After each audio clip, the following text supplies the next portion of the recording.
On voyait que les Américains devaient marcher sur leur fierté et leurs principes. Une liberté de penser. Mais il le fait d'une façon particulièrement grossière et maladroite. Une force internationale. Et même, on va plus loin. Luc la liberté. Alors, l'histoire du procès de Stormy Daniels s'est complètement dégonflée. Et non, ne pensez pas à mal à la maison. C'est pas un mauvais jeu de mots. Alors, moi qui arrivais plus sérieux que jamais jusqu'avant que tu... Luc, qu'est-ce qui s'est passé? Comment ça se fait? Donc, il n'y a rien qui colle à Donald Trump. Ah, écoute, la stratégie de Donald Trump, ça, on l'a répété souvent avec ses avocats, c'est toujours gagner le plus de temps possible. Et c'est légal. Utiliser tous les recours à cette disposition. Ce qu'on espérait dans plusieurs dossiers, c'est le cas pour les 2 dossiers finalement qui vont mourir de leur belle mort à Washington. Donc, on ne peut pas poursuivre un président dans l'exercice de ses fonctions. C'est une règle interne du ministère de la Justice. Donc, on a dit à partir du moment où Donald Trump revient, les 2 causes qui étaient devant des tribunaux et qui relevaient du département de la Justice, viennent, elles sont reportées, appelons ça comme ça indéfiniment, mais en fait, on va fermer le dossier.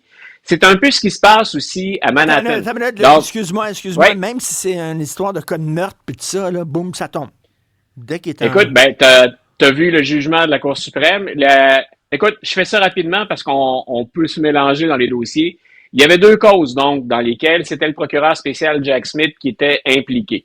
Donc, Jack Smith espérait être en mesure de démarrer ces procès-là avant que l'élection n'ait lieu, que Donald Trump ou Joe Biden gagnent. Lui souhaitait démarrer ça beaucoup plus tôt. La décision de la Cour suprême qui a dit le président au plan criminel, dans l'exercice de ses fonctions, tout ce qui relève de l'exercice de ses fonctions, jouit d'une immunité qui est totale. Donc, il a fallu retourner à la table à dessin. Jack Smith est revenu avec de nouvelles dispositions, de nouvelles attaques, mais là, c'était trop tard pour commencer le procès avant l'élection. Et Donald Trump ayant gagné, et là, c'est important ce que tu viens de dire, peu importe de quoi on va l'accuser, il n'est pas question que ça se déroule dans l'exercice de ses fonctions pendant qu'il est président. Donc, Jack Smith, voyant ça, ce qu'il demande au ministère de la Justice, c'est pas officiel encore, mais c'est, écoutez, on va enterrer ces 2 histoires-là. Maintenant, la décision de la Cour suprême sur l'immunité présidentielle, elle a rejoint également le juge Merchan à New York. C'est celui qui avait présidé le procès dans lequel Donald Trump est, à ce jour, reconnu coupable de 34 chefs d'accusation. Ce que le procureur de l'État de New York, Alvin Bragg, et ce que le juge Merchant ont décidé, c'est comme ça ne pourra pas se passer pendant la présidence de Donald Trump, on a décidé de reporter indéfiniment donc la sentence dans cette cause-là en permettant, ce sont 2 démarches séparées, en permettant également aux avocats de Donald Trump de demander est-ce que tout simplement on abandonne cette cause-là. Donc, au moment où on se parle, aujourd'hui, vendredi, notons-le, parce que ça change parfois, donc Donald Trump est toujours coupable de 34 chefs d'accusation et au mieux, ce qu'on avait laissé entendre, c'est qu'on pourrait apprendre sa sentence en 2029. Et ça, c'est si on rejette la demande des avocats de M. Trump, tout simplement, d'abandonner les procédures. Donc, au mieux 2029 et peut-être pas du tout. Donc, on a quelqu'un à la Maison-Blanche, qui va être bientôt à la Maison-Blanche, le 20 janvier, qui est reconnu coupable, c'est un criminel et il n'aura jamais de sentence. Et c'est là où c'était important. Quand on disait Donald Trump mène une campagne pour retourner à la Maison-Blanche, mais aussi peut-être, ça c'était gros parce qu'on serait jamais allé jusque-là, pas dans le cas de New York, on disait peut-être pour éviter la prison, en tout cas c'était pour éviter une sentence. Et ça fonctionne. Il a gagné l'élection et ensuite, ce sont les privilèges de l'exécutif qui entrent en considération et ça lui permet de reporter ça au moins en 2029, si jamais on se prononce en 2029. Quelle histoire! Écoute, quelle histoire, effectivement. Je pense que Dieu a été complètement saoul 2 fois dans sa vie. Okay? La première fois, il a créé l'ornithorynque, qui est un castor avec un bec de canard. Il vit dans l'eau, il pond des œufs, mais c'est un mammifère en même temps. Là, et la deuxième fois, il a créé Donald Trump. C'est vraiment ça.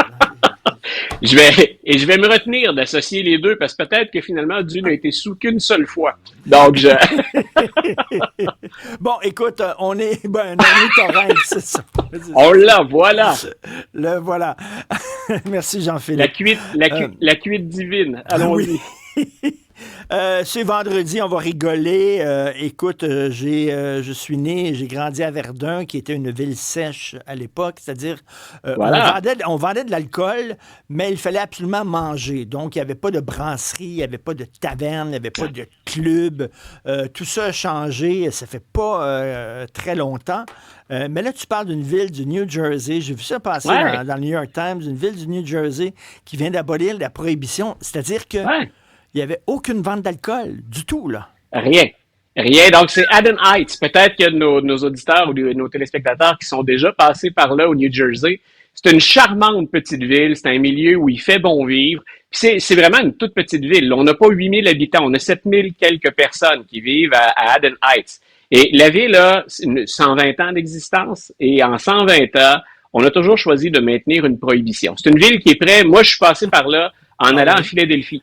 J'avais pas ça comme destination sur mon GPS, mais donc je me rendais à Philadelphie. J'ai traversé cette ville-là et c'était un des exemples que j'utilisais en classe quand j'expliquais le phénomène de la prohibition.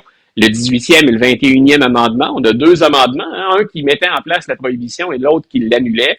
Quand je leur explique la prohibition, je leur dis en passant, ça existe encore. Et le plus près de nous, c'était Haddon Heights, parce que ça existe encore dans des circonscriptions, dans des comtés. Si je me souviens bien, c'est au Kentucky, au Kansas.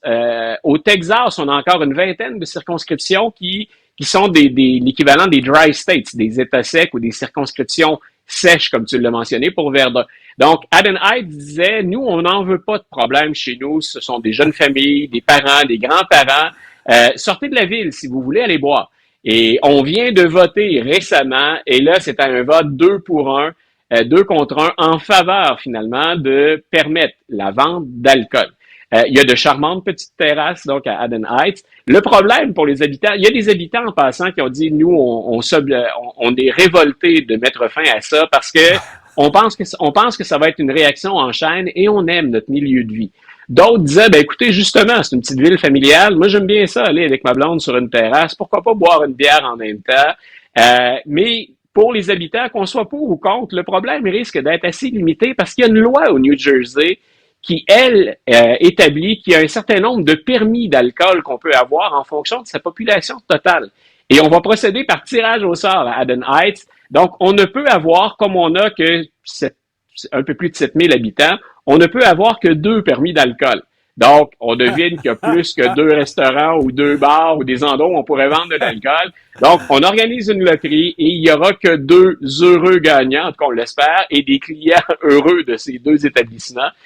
Mais c'est intéressant à voir, hein, parce que la prohibition, là, dans l'histoire américaine, Richard, il y a un mouvement prohibitionniste aux États-Unis dès la déclaration d'indépendance.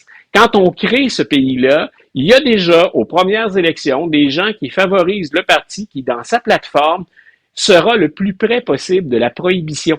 Et je référais tout à l'heure au 18e amendement, là, puis ça donne lieu à tout cet épisode des incorruptibles, d'Eliot Ness et compagnie. Mais on oublie souvent que quand on vote la prohibition au plan national, au fédéral, la prohibition, elle touche déjà 80% des États américains. Donc, avant qu'on change la Constitution pour l'amender et dire pas de production et de vente d'alcool sur le territoire américain, 80% des États l'ont fait. Et on oublie aussi qu'en 1933, avec le 21e amendement, quand on met fin à la prohibition, il y a plein d'États et de villes qui vont continuer à appliquer la prohibition. Donc, on oublie parfois que c'est la prohibition au plan national dont on discute, mais il y a plein de gens qui disent, pour toutes sortes de raisons, ne serait-ce que parce qu'on a un milieu paisible, puis si vous avez envie de vous abreuver puis d'exagérer, allez ailleurs. Mais, Dans le cas d'Haddon Heights, c'est traverser à Philadelphie si vous voulez faire ça. et la prohibition, c'était beaucoup des femmes, hein, le mouvement de tempérance, parce que c'était des femmes qui étaient écœurées de ramasser leur mari totalement sous, complètement sous, se faisaient battre souvent par leur mari quand il était ivre. Donc, c'était un mouvement, à la limite, féministe au début, qui voulait la C'est-à-dire qu'il y avait, oui, c'est vrai, il y avait ça au départ, beaucoup centré aussi sur les protestants, sur la religion. Mais quand on va l'abolir, il faut regarder aussi qu'il y a 2 autres catégories, c'est des hommes politiques et le secteur économique. Il y a des gens qui sont tannés du rendement à la baisse de leurs employés, qui disent on est en faveur de la prohibition parce qu'on donne l'argent à nos ouvriers puis ils vont boire leur paye dans certains cas, donc il y a une baisse de productivité. Et dans l'autre, ça peut peut-être paraître plus étrange en 2024, c'est les progressistes qui étaient en faveur de la prohibition parce qu'on lutte à l'époque contre les lobbies, pas contre les lobbies, pardon, contre les monopoles, contre les trusts. Et parmi les plus grands monopoles et les trusts, c'était dans le secteur de la production d'alcool. Donc, on a joint à la volonté religieuse et à la volonté, appelons ça féministe, ben, il y avait des industriels qui étaient en faveur de la prohibition et des politiciens progressistes qui disent ça va nous aider à démanteler les trusts qu'il y a dans la production d'alcool si on impose la prohibition. Maintenant, c'est pas parce qu'on a empêché les Américains de boire qu'ils ont arrêté d'avoir soif.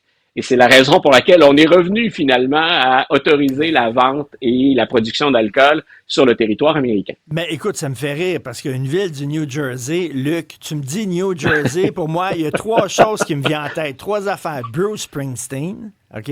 Ah oui? Les Four Seasons, le groupe Les Four Seasons que j'adore. Et ben, Tony Soprano. C'est bizarre que Puis sèche au New Jersey. Eh bien, écoute, moi, souvent, quand on pense au New Jersey, c'est drôle, là, parce qu'il y a une zone rurale qu'on oublie souvent au New Jersey, mais on pense à la côte, on va penser au casino, on va penser à Atlantic City, on va penser à la plage, on va penser à Jersey Shore. Il y a peut-être des gens qui ont écouté ça aussi parmi les séries. Donc, on n'imagine pas Atlantic City, Jersey Shore sans alcool. Mais on oublie que c'est très diversifié comme État. D'ailleurs, son surnom, ça c'est très drôle. Quand on traverse le New Jersey sur l'autoroute, on est sur la 95 et on traverse ça, c'est des aéroports, c'est des cours. On a presque l'impression que c'est la dompe, je m'excuse pour le terme, mais de New York. Et le surnom de l'État, c'est quoi ce qu'on voit sur les plaques de voiture? Le Garden State. Voilà, donc on oublie qu'on ne voit qu'une petite partie du New Jersey quand on traverse ça rapidement en voiture, ce que la plupart d'entre nous faisons. C'est rare qu'on va aux États-Unis pour dire « je vais voir les terres agricoles du New Jersey ». Donc, on s'en va vers le sud, mais c'est le Garden State. Donc, Haddon Heights, c'est un peu à ça que ça réfère. On est à l'intérieur des terres, près de Philadelphie. Donc, on est très loin de la côte quand on est rendu à Haddon Heights. Woke up this morning, got myself a gun. Bon week-end, Luc. Salut. Bye, Richard.